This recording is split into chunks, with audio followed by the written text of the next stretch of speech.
Welcome to Filling the Gap, the go-to podcast for dentists who dream big. I'm Dr. Shabnam, a dental coach, educator, speaker, and your host. Whether you're setting up your practice or aiming for growth, I'm here to provide you with stories and strategies through insightful conversation with industry experts. With over 20 years experience and the founder of my own successful squat dental practice, this podcast is designed to inspire and empower. Let's bridge the gaps in your dental practice knowledge together. So today we are really, really lucky to have Murray Welch with us. Now, Murray is very dear to me because he helped me build my practice. He did phase 2, actually. So he installed my second surgery and did it amazingly. He's here today to share some advice. Obviously, he's really very much involved with squat practices, helping them design it from concept to actually delivering the full package. And today I kind of invited him to speak to us about the top 5 things that he would recommend to any dentist who's kind of thinking of starting their squat journey. So Murray, thank you so much for joining us today. Thank you, Shabnam. Much appreciate the invite, and we've known each other a very long time, and it's a pleasure to be on here this morning. So thank you. Amazing. So tell us, what's the biggest thing that you think that dentists could do to kind of start their journey successfully when they're going to be setting up a squat practice? Yes, it's a great question, and there's lots of factors to consider. Our involvement in the project is mostly based around the site, the actual location, and the fitting, the designing, the fitting, and the installing of it. And I think from our experience, one of the biggest, most important decisions, which will influence how the project goes, is down to choosing the site, really. We see a huge range of site options and go around all sorts of different buildings which dentists are looking to turn into practices. And it's about selecting the right site, which has a few different factors to it, but it will determine the success largely of the practice, given the location, the footfall, etc. But it'll also make a big difference to how straightforward it is to fit out as well, particularly on costs and things. We can perhaps go into a bit more detail, but we do find that the type of unit or the type of the location a dentist decides to set up in really impacts the whole project. Actually, I remember early on, I saw a site that had D1 planning permission. It was a nursery and it was huge. I can't remember how big it was. Right. It was 3,000 square foot. And we just knew from the outset it just wasn't viable because the cost to refurb it was too great. Even though it looked amazing, it had a car park, it was on a high street, and I'm glad we didn't do it because we ended up in the park. That's good. There's and we see a lot of retail units. So on a high street, the typical kind of used to be a charity shop or a bank, or and it's on a busy high street. It's got good footfall, might not have much parking, and they are good options. And there's lots of practices out there in retail units, but there are challenges with those, particularly things like natural light, having enough width in the building to get surgeries and to make it feel like a nice practice without it just being too corridor. And things like lack of services is another thing. So often when you're looking around a unit, you might not necessarily be bearing in mind, but important factors like, have I got enough power supply coming in, the water, the drainage? Are there any structural beams or structurals which I can't knock down? Are there changes in the floor level which you can't change? Things which are fixed and very hard to change. Obviously, stud walls, full ceilings, you can put all that in, but when you're looking around the unit, it's very much right, what's fixed here? What can I not change? And if they are non-negotiables, that might disqualify a site.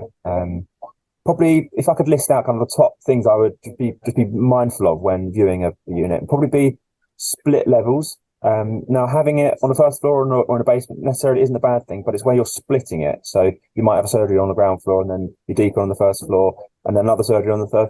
And that's all doable, but it's not ideal from a patient journey point of view. And the nurses have to go up and down the stairs, and also cost-wise. If you're spreading out a project across multiple floors, it costs more. Services is another key point. Just to clarify, the preference always is, if possible, ground floor. No, it's not always possible. All in one level on ground floor, but that's the best, if you like. So my advice always is, if possible, look for ground floor, all in one level, if possible. Services we mentioned earlier, making sure you've got a good power supply, ideally 3-phase. A surgery of anywhere above about 4 surgeries, you need air compressors, you've got aircon units, you need a lot of power supply to run a dental practice. So you can ask the landlord, does it have three-phase power coming in? A lot of old houses, old shopping units only have a single-phase 100 amp supply, which is tight. You'll get 3 surgeries normally on it, but it's another question to think about, and you can't change that very easily. So to bear in mind. Drainage is another very important factor. If you How don't would have you any check drainage, drainage? how you say? Yeah. Yeah, and come on to this, but it's really about getting someone who's perhaps got a bit of experience, but knowledge on site early on to look at it and see where the drainage is. Where's the existing toilets? Are there any sinks and basins? Because shops or offices or restaurants often at the front of the unit have very little drainage at all. And when you come to a dental practice, and obviously dental surgery needs an awful lot of drainage, your suctions, your decon, your surgeries, stable toilets. So that often is a challenge. And I've seen sites where you've got literally no drainage at all. And, it's not insurmountable. You have to dig up floors, you've got to put manholes in, you've got to have pumps, and it's all extra things to think about. Doesn't disqualify a site, but it's definitely complicates things. So if you've got a site with lots of drainage, then that's a major plus for it. And the last thing I'll just say, daylight is quite a big factor. There are surgeries without any daylight, but if you can get natural light in, it's certainly a nicer environment to work in, as you would know. Yeah, definitely. And also I think ventilation. I know someone that had a practice in a basement and they just had no airflow. And I was like, they needed a ventilation for their decon room, and they had to kind of factor that in and design it. Yeah, very good point. Yeah. Yeah, there are lots of requirements really for practice, which is why we quite always recommend try and get an expert on, someone who's done a friend, someone who's done a site, an architect, or someone like ourselves in early, even when you're choosing the site, so you can at a high level, even just a desktop study where you can look at particulars in a rough drawing and say, oh, I really wouldn't think about that because of this, or definitely this is the best option. But Murray, if someone was at a very early stage and they found a site that they were really excited about, would they call you to come to that first visit with them, or could they just send floor plans? What would be the best way? Either or, really. We can do quite a lot of detail these days from Google Maps and a floor plan. You can tell an awful lot, and don't underestimate how important a floor plan is. The floor plan is more helpful than a site visit, because you can start to sketch on it. You can start to say, oh, we can get 2 but not 3 surgeries in here. Oh, we can get 5 surgeries. So people say come to site, and it's good to come to site, but really the most important thing at early stage is to get a floor plan. From a floor plan and address, you can do, I'd say, sort of 70–80% of the assessment. But we also come to site as well, do a site visit. I've And give spoken us to quite a feedback few and advice. dentists that were doing my course, and they weren't given floor plans, which surprisingly.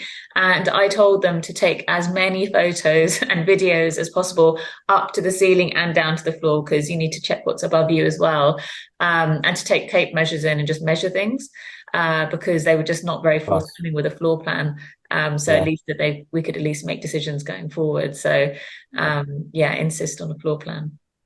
Yeah, most units have a agent's plan, if nothing else. And they're not perfect, but they're not accurate, but it gives you enough generally to say, oh, it gives you the rough sizes and you can work out roughly where to put surgeries. Um, yeah, one point is with, as everyone would know, with the recent changes to planning laws in 2020 with the Class E, it is much easier for dental practices to find locations. It doesn't have to, you to do change of use. These days, the options are much wider. The other thing we have been seeing, which is interesting, probably the last 3 years, I'd say, is a bit of a swing for dental practices starting up on like business parks, or shopping centres. I would say it's not common, but I've seen more in the last few years than we ever have done before. And the main reason for that is, well, particularly in a business park, obviously you don't have footfall in a business park, but if you've got a heavy online presence, social media marketing, the footfall is perhaps to them less important. And you get other benefits like lots of parking, very cheap rent compared.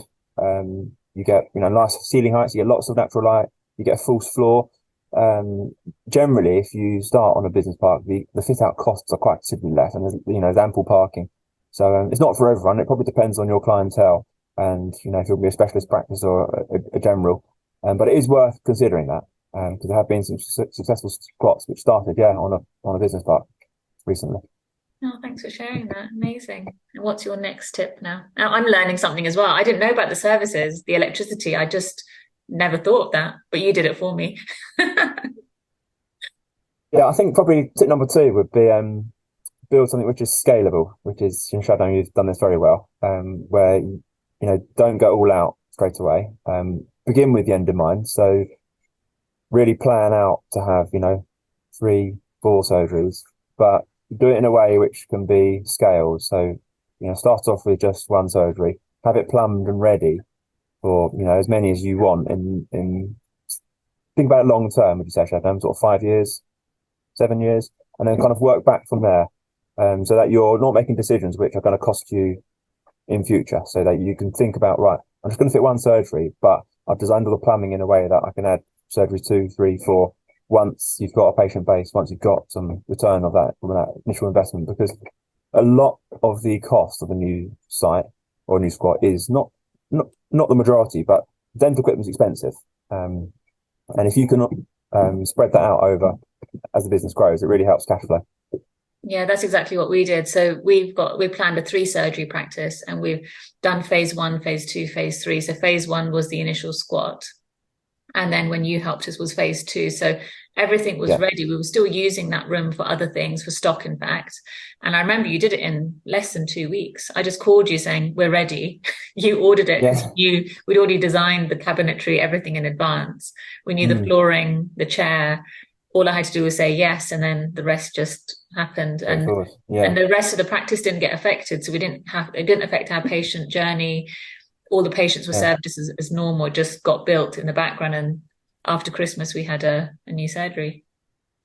Oh, that's it. And what would you say, Sharon? A question I'm interested in your advice on this is, if someone wants to start a squat, should they aim for a minimum number of surgeries, or what do you think is kind of a good, an optimum number of surgeries, would you say? For if someone wants to come to us and say, look, just want to do 1 surgery, or it's only big enough for 2, would you recommend reconsidering? What would you say? Yeah, so I found that we wanted 2 surgeries from the outset, because we felt, in terms of the overhead costs of the practice, it would be good to have 2 surgeries running at the same time. And in terms of patient convenience, having dental treatment and hygienes at the same time, patients having to come back for hygienes wasn't always so convenient, which is the thing that really pushed us to get that second surgery built. But we wanted a really good finish and we wanted a really nice chair. And we did the budgeting. And in the end, we decided we could have 2 surgeries, but if we wanted the nice chair and the nice Korean finish, we could only really afford 1 at that time. And we went for aesthetics over space. And we were really lucky in terms of reliability. We didn't have any problems with our chair. But if, for instance, a chair did break down, it would have been incredibly helpful to have the second surgery. And the other thing that really made us do that second surgery was COVID. When we had the fallow time and we had so much dead time, we needed that second chair to work more efficiently. Yeah, that's interesting. So if someone's got a site where you can only fit 2 surgeries in, would you still run with that, or would you say find a bigger site where you can get, more space for 3, 4? What would your advice be on that? I Do you think, think there's a right or a wrong or not? yeah, there's no right or wrong. I think it depends on No. your long-term plan. If it Yeah. depends on your exit strategy. I know the most profitable practices are usually around a 3 surgery practice to kind of cover the running costs of the practice and make productivity in terms of what's the most profitable. So that our plan was always to have 3. Saying that, it depends. If you're going to be in that practice forever and you're never going to sell it, you just want to do what you want to do, then you can just do a 2 surgery practice and stay as that. But I think nowadays people aspire to do more. People want a treatment coordinator to have another room to scan patients in. I think the way dentistry is being provided is different now. Yeah. No, that's It's interesting. changing all the time. So more space is Yeah. always better, I'd say. Because Yeah. relocating, I can't imagine doing that. Yeah. No, that's what you don't want to do you? Start practicing after 5 years, find, oh, we're running out of space. Want to, because that would cost an awful lot more. If you look at the 10-year sort of lifespan cost of doing a move, it's going to be a lot more than, just getting it right. First of all, you better spend a bit more initially, Yeah. aren't you, really? Yeah. Yeah. No, that's interesting. As a general, we get asked an awful lot. How much space do I need? What's the smallest surgery you can have? Is this big enough? And I just try and provide some advice on that. It really depends on the shape of the unit. If it's long and narrow, you're going to need more space than if it's square. we've done some in sort of triangles of, really odd shapes. And if possible, a square or a wide rectangle, if that makes sense, is an ideal shape. Where it's a long, narrow, I mean, the very common one is, 5 meters wide by sort of 20 meters long. And it is possible, but you have to have a corridor running the full length, and you've got disabled access. You've got to think about the fire escape, and you waste a lot of space just in corridors. So the space does depend on the unit, obviously, but as a general rule of thumb, somewhere between 300 and 400 square feet per surgery is a rough guide. So if someone wants a 3 surgery practice, our advice to them is, look, try and find something around about the 1,200 square foot mark. If you want 4, then 15 to 1,600. It's not there. There's never an exact science to it, but that gives a rough indication. If you were to take a unit and say, right, this is 800 square foot, how many surgeries am I getting there? You should get 2, might get 3 if you're lucky, but you definitely more than 1. It kind of gives you a bit of a marker as to how many surgeries you would expect to get out of a space. No, that's actually really, really helpful, because when you're searching in the outset, you don't waste your time looking for anything too small. Yeah, It's like a wish list. I tell people it's like buying a house. So I made this wish that I wanted a double fronted house with a driveway. And I just made this checklist, a nice garden. I wanted a wide house because I lived in a very narrow house my whole life, and hated that corridor feel. Probably why my practice is wide as well. And when I made that checklist, that's what I got. It's because I was only looking for that. Yeah, that's very good. Yeah, having a checklist is probably a good way to go about it. Yeah, knowing what you want, a specification list. Yeah, very good advice. In terms of surgery space, I would say perhaps in a bit of a trend in the last perhaps 2 or 3 years is a trend to have larger surgeries, which I fully agree with, really. Working in putting an associate dentist, or even for yourself, you've got to work in this. Not got to, you will be a joy to work in, I'm sure. But having space around you is, good thing. And, for an associate retaining dentist as well, making sure they've got a nice working environment is important to consider. So whilst people ask what smallest surgery you can have, I always seem to think about, like, I can tell you what the smallest surgery you'll get is, but really, is that the right way to be thinking about it? Do you want to be cramming lots of surgeries in, or do you want to have larger, more spacious rooms, which are going to make your business function better from a patient and from a user point of view? So, the ideal optimum surgery, I always say, around about 3 meters wide by 4 meters long. That's if it's a rectangle, obviously, or a square. But minimum width wise is really sort of 2.6 meters, 2.5 meters. That gives you enough then to have enough cupboards to work. I mean, cupboards are about 50 centimeters wide, so at 2.5 you can have 5 cupboards wide, which is kind of you don't want to be going much less than that. So I'd normally estimate 2.5 meters wide minimum. And then from a length way, you've got to have your cabinetry, enough working space, and then your chair, and then space for the patient's feet.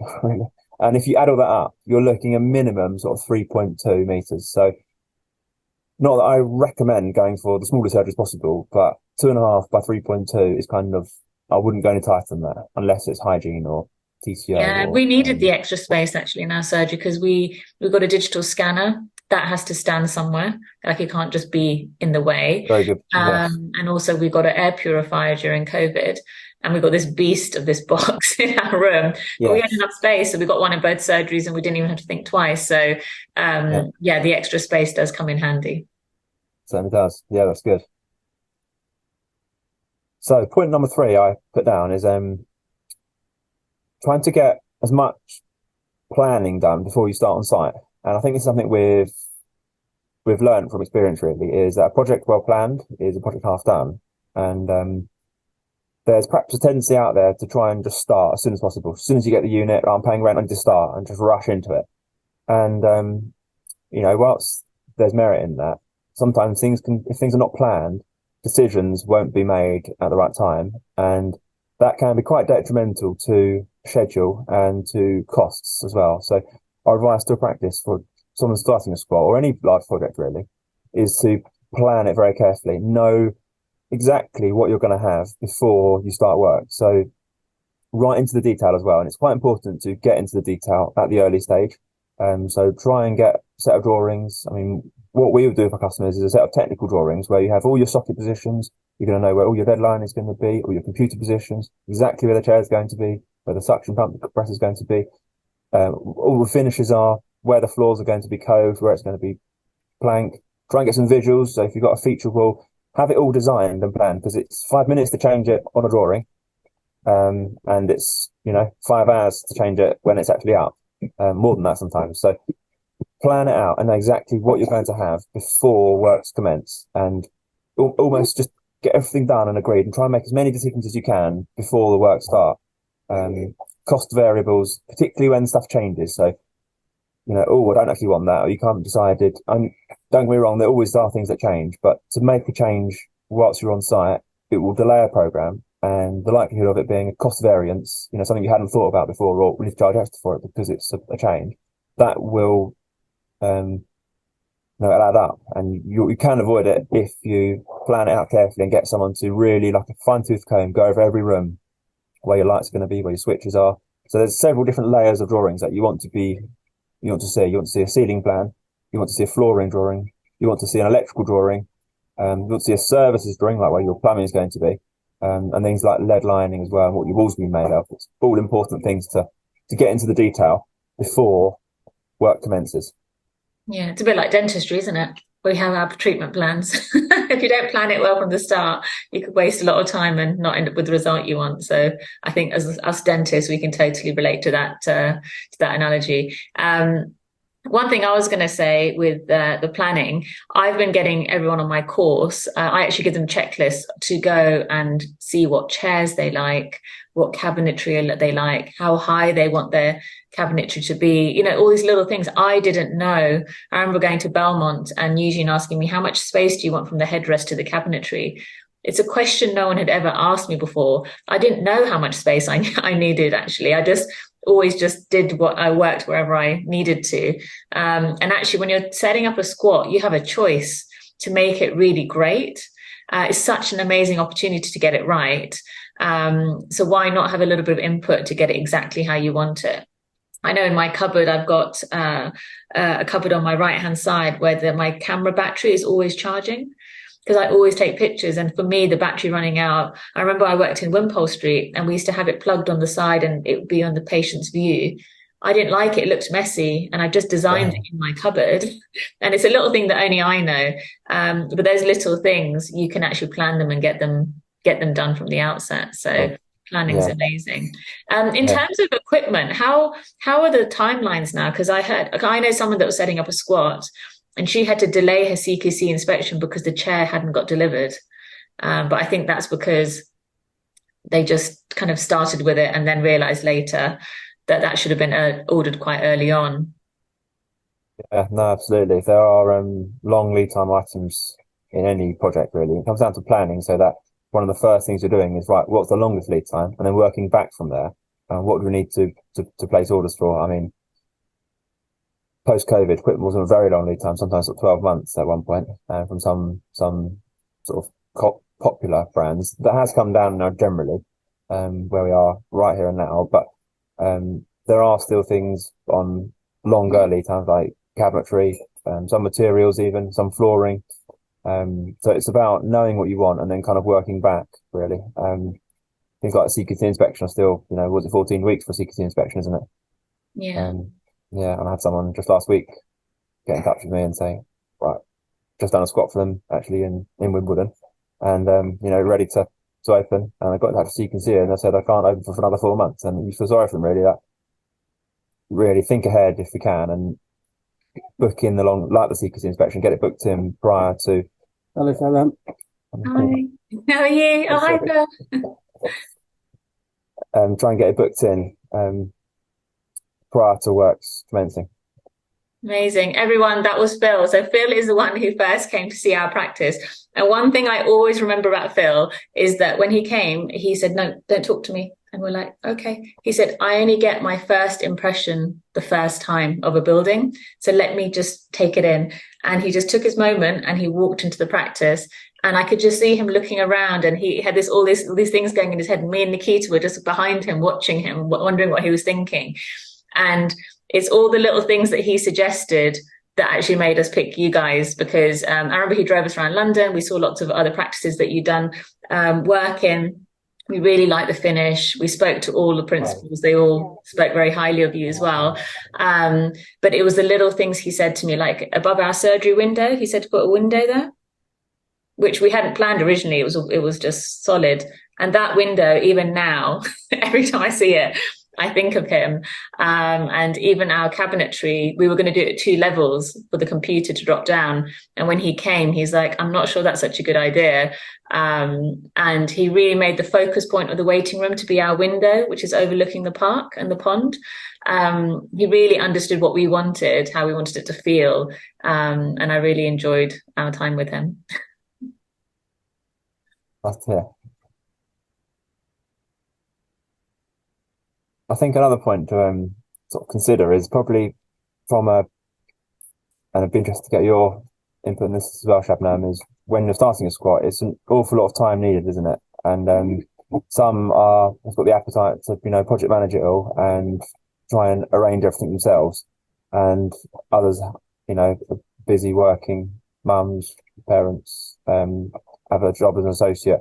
And I think making that decision is quite an important point, whether they're going to try and project manage something like this. It's a big undertaking, isn't it? It takes a lot of time, a lot of emotional pressure, or whether you want to rely on someone who can hold your hand and kind of project manage it and bring all the teams together.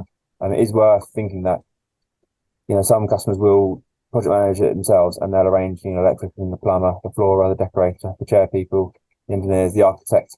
And it is possible, but you get an awful lot of integration, kind of making sure people are on the same page and keeping people talking to each other is not straightforward. And there's so many. If one part gets delayed, it impacts everything else, and then you have to reschedule everything. Yeah, I've seen practice owners in tears sometimes. They're so stressed by things going wrong, and at the last minute, if something's delayed and it has a knock-on effect, then it can have significant consequences. So, my advice normally is, if you can, leave it to a professional who's done this before.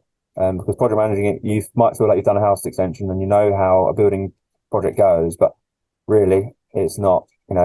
Projects are complicated and things do go wrong. Things never goes according to plan. So have that thought early on. Is it best to get someone who's done this before to sort of manage this, or do I want to jump in and do it myself? Yeah, no, totally. Everyone always is very surprised when I tell them how quickly our building got built, because I think ours was, in 8 weeks. Yeah. From start to finish. And I remember I didn't even get the keys.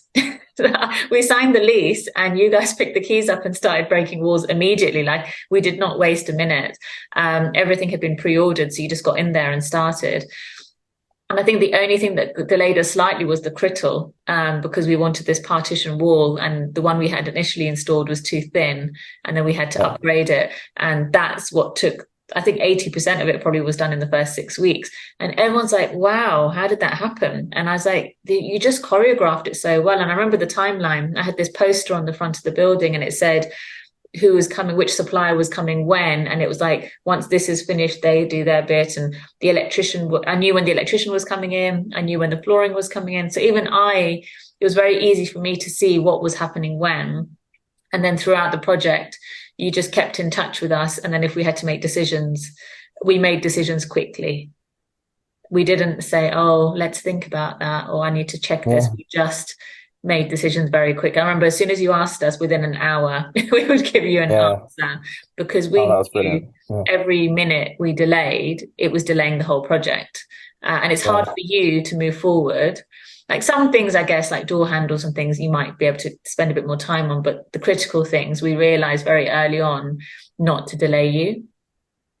Yeah, absolutely. No, it's that's actually my last point, is sort of getting an agreed schedule before starting. People often rush to start on site, but as well as having all the plans done, agree a schedule. So before work start, know your suppliers and who's doing the project, get a start date and get a finish date, and have that agreed before work start, because it's all very easy to get someone starting. And projects like that, which have open ends, can drag on and on and on. And that's when frustration starts to build and when people get stressed. Whereas how we would run a project is we have a Gantt chart, which is exactly what you said: the start date, electrics, plumbing, cabinetry, all the sort of the factors which happen, and then right at the end, right, snag date, finish date. And that way you can then schedule things back. So, right, when the team are joining and when your CQC inspection is going to be and when your grand opening is going to be, you can start to plan that back. So yeah, that's very good advice there. Have an agreed end date before you start. We didn't realize, actually, when we started the practice, I didn't even know anyone that set up a squat. So literally we did it from scratch. And you're right, I spent hours and hours researching, reading things. And having you guys with me was really helpful because I knew the compliance side in terms of building regulations were all covered. You'd considered everything. You'd mentioned things to me that I didn't even know about. And between the two of us, and at the end, you gave me this lovely folder with all the building certificates and all the descriptions and all the drawings and everything. So when I had my CQC inspection, I just had this massive folder in front of me and I could show them every certificate that you made and all the drawings and my RPA recommendations. And it was just, it was very complete. It was very complete. There was nothing left to chance. Everything had been considered and everything had been done. And even now, 5 years on, people still come to the practice and say how nice it is. And yeah, it's a testament of your handiwork and your skills because we really enjoy. We enjoy it and we haven't had any problems, it's just running. The other thing I'd say is one thing you did early on as well is you took the time to come and teach me how to do everything in the practice, like how to maintain the chair, how to maintain the compressors, how to maintain all of the equipment, how to clean the flooring. Like you helped me with everything. And because we just have a really good maintenance schedule, we haven't needed it, but it's very helpful to have your rapport service because last week with the cable on our compressor popped. Don't know if you know about it. So the compressor was fine, but just the cable that attached it popped off. And your guy came 8 a.m., fixed it. I managed to see my 8:30 patient on time. That's what you get. When you've built it, it inside out. You can help me fix it very quickly. Yeah, no, that's good. And so the after service is very important. So it's about having complete records so we know exactly what's installed and how it's been done, so we can, if there are any issues, things will crop up from time to time, but can be sorted quickly. So thanks for what you said. That's really agree. And so how many squats have you done, would you say, in the last 5 years? There's definitely been an increase in squats, hasn't there? Yeah, certainly. Do you know what? I wouldn't know in the last 5 years. I'm one of them, aren't I? Absolutely. Yeah, no, thank you. A very nice one as well. Yeah, I honestly wouldn't know. We've got quite a few on our website now. We're trying to put more content out there, just photos and examples, to help, show people what can be done and but not just the wow ones like your practice, but also some of the sort of more basic sites as well. Because at the end of the day, not everyone has the same dreams or the same kind of requirement. Some people just need to, NHS site, for example, or if it needs to be a high-end private, there's different needs out there. I could, if you want, just share a bit of a squat practice examples sheet I put together, which takes 4 or 5 squats that we've done fairly recently in the last 12 months, and looks at, it's got some photos of them. There's 4 sites. I'll just share my screen. Hopefully that comes through. What we find is that if someone who's looking at starting a squat can relate to a project, something similar to what they're doing, and it helps them picture it. So I don't know if that's come through. It's just yeah, I can see it. What this is, it's 4 squats with recently completed. One in Marsden, one in Angel in London, one in Hatfield, and one in Hertford. And this gives a very high level overview, and there's a link here to the photos which are actually on our website, but it gives the rough dimensions. It gives the background to, when I say the unit, this is the location, what it was before, for example, the number of surgeries, the specification, approximate costs, and then the timescales. So you can see from this side-by-side comparison what's possible within the spaces, and the difference spec and the background of the unit makes. So, for example, an empty shell, which was a new build. So this is at the bottom of a residential unit, brand new build, very simple project, and two surgeries, fairly basic spec. Costs and timescales are attractive, are low. Whereas if you go to the other end of the spectrum, where you've got a larger unit, 2,500 square foot, with a lot more work done. This is much more of a refurb. If you're taking up walls and floors, you find things you don't expect, old beams, damp, which all needs to be addressed, and it puts the cost up quite considerably. And you see it over double. So it's worth factoring, as we said earlier. I think probably the biggest takeaway is be careful, select the right unit for you when it comes to the location, because that makes a big difference to the time, as you can see, and also costs. Yeah, amazing. Thank you. I know you also provide a spreadsheet, don't you, that can help people figure out a rough cost of how much a practice would cost to build. So I've got one here. I was going to just quickly run through, actually, if that's okay. As a bit of an example, just to show. I've got my screen share out.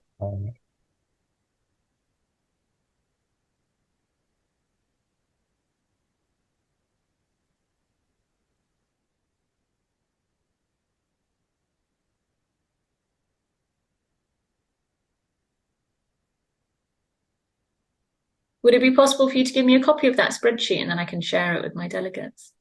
Yeah, certainly. No, I will do. I'll just share it as well, just to talk it through. I'll certainly send a copy. So this is actually an example project. I'll just share my screen again. So we call this a banking budget. What it really is something fairly early on, which you can put costs against. So once you have a drawing and a unit, very roughly, we can sit down with yourself and work up roughly a cost program for what we believe. And it's not a quotation, but it gives you an approximate budget. So we break this down into different stages. So, for example, the design works, then any building works, and it runs through, as you can see, decorations, electrics, plumbing, aircon, kind of all the things that you would expect to see in a project. Then gives you a rough total, and then any interior works is the next step. Then we have things like your dental surgery equipment, and you can play around with this. So, it's just a spreadsheet, so you can do it for planning scenarios and how many surgeries to fit out initially, and that will give you like a total figure. And I'd say it's not a quotation, but it gives you a rough guide. And a lot of our customers would use this to go to the bank and say, look, it's going to be approximately this. The bank can see that it hasn't just been made up. Someone who knows what they're doing have put this together, and here's a drawing, and roughly I'm going to be looking at this sort of investment. Helps you raise in finance and giving confidence to the bank manager. So this is something we can share, and it's a useful tool. And most of our projects use this. We've used it for years and years now.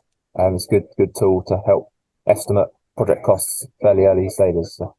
Yeah, I know the banks don't just take our word for it. They evidence, and the more guarantee you give them in written documentation, the more they prefer it, actually. This is super helpful. Super helpful. Yeah. Amazing, Murray. Thank you so much. You've gone over so much. So if anybody wanted to get in touch with Anglian Dental, obviously I give them your details directly, but how would they be able to get in touch with you? Thank you. Yeah, we're quite easy to get in touch. Our office number, or our website, or send an email. And yeah, initially we have an initial phone call, and then arrange either a site meeting or a Teams call. Every project's different, so it does vary, the different approach, depending on what stage it's at, really. But yeah, get in touch with us for a phone call. Our number is 01763 849990. But also check out our website, because there's an awful lot of content on there now. Lots of case studies, lots of photos, videos, including one of Shabnam's, and it's a brilliant source of inspiration, if nothing else. And yeah, it's nice to hear everyone's story, to see their units, and also what they're finished, because there's so many different styles of practices, chairs, and sometimes you just don't know what's out there until you get inspiration. So it's quite nice a nice place to kind of browse and get inspired and keep that dream alive of setting up your own practice. Amazing. Thank you so much, Murray. Good. Thanks, Shabnam. Thanks for tuning in to Filling the Gap. If you loved what you heard, please take a moment to give me a 5-star review and subscribe. I'd love to hear what stood out for you. You can follow me on Instagram at Dr. Shabnam Zay. I offer a free discovery call to see if I can help you on your journey. If you're interested, you can book a call with me through my website, shabnamzay.com. And if you enjoyed today's episode, please spread the knowledge and share it with a friend. Thanks for listening, and see you next time on Filling the Gap.